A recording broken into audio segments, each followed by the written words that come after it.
भैया अरे नमस्कार। देखा मऊ सब बहुत दुपहरिया है। आइए मऊ सब जाते घूमे टहले।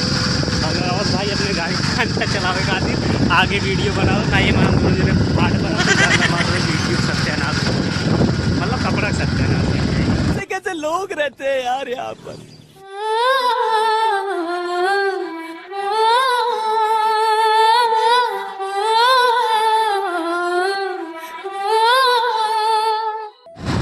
मंदिर पहुंचे बाद भाई सीन दिखाई थी आगे। हाँ बताए तेरे समय वहाँ से 3000 वगैरह फूल आवे वाला है भाई, सब दिखावे वाला है।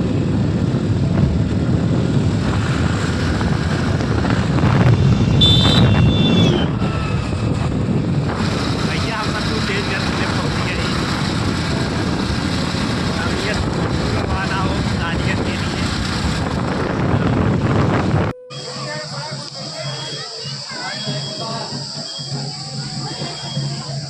भैया रे देखा हम सब तू काली के ना आइए देख सका था। हम सब कुछ सगरक लगे खड़ा है हमारे आवाज भाई दबदबा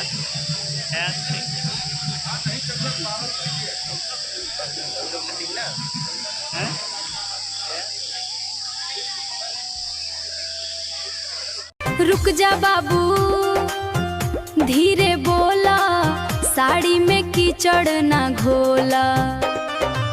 साड़ी जा बाबू। अरे नहीं उनका काम पूरा हुई लेकिन भाई बहुत उदास है यार। क्या भाभी कुछ नहीं भाई बारिश होइला हमरे आवाज भाई के देखा बारिश का आनंद लेगा।